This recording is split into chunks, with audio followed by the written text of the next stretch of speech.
ఎలా అనిపిస్తది సార్? నిజంగా అంటే ఒక నిజంగా తండ్రికి ఎంత ఆనందం వస్తదో, నిజంగా మన ఇన్‌స్టిట్యూషన్ నుంచి దట్టు ఆహ్, మీరు స్పెసిఫిక్‌గా ఆ అమ్మాయితో మాట్లాడున్నారు. వాళ్ళ పేరెంట్స్‌తో యెస్. మాట్లాడున్నారు. మన ఇన్‌స్టిట్యూట్‌లో నేర్చుకున్న అమ్మాయి ఇంత పెద్ద పొజిషన్‌కెళ్ళింది.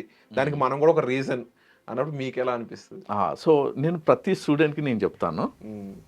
మీకు జాబొస్తే మీ మదర్, ఫాదర్ తర్వాత హ్యాపీగా ఫీల్ అయ్యేది మేమే. హ్మ్. కజిన్స్ కానీ, రిలేటివ్స్ కానీ, ఫ్రెండ్స్ గానీ, మనకు తెలీదు. అంటే వాళ్ళు ఎంత జెన్యూన్‌గా హ్యాపీగా ఫీల్ అవుతారనేది తెలీదు. ఎందుకంటే కొందరు జెలస్ ఫీల్ అవుతా ఉంటారు. కొందరేమో ఓకే. ఓహ్! సో, ఇప్పుడు now she is earning more than me. Brahmanandam ఒక డైలాగ్ చెప్తాడు. హ్మ్. "నువ్వు బావుండాలి. కానీ నాకంటే బావుండొద్దు" అని.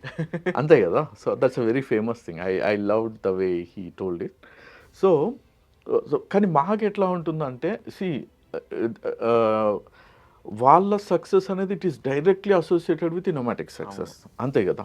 ఇప్పుడు నేను లాస్ట్ 7 ఇయర్స్‌లో I have seen hundreds of companies raising millions of dollars. So, కొన్ని వందల కోట్లు ఖర్చు పెట్టి గూడా సస్టైన్ అవ్వని ఎడ్టెక్స్ చాలా ఉన్నాయి. అవును. ఈవెన్ బిలియన్ డాలర్స్ కూడా ఖర్చు పెట్టి. ఎందుకు అంటే it is a very simple thing. ఇది చాలా ఇంపాక్ట్‌ఫుల్ ఆర్గనైజేషన్. సో, మనం ఆ ఇంపాక్ట్ క్రియేట్ చేసినప్పుడే ఓకేనా. సో, జనాలు మనల్ని ఆదరిస్తారు.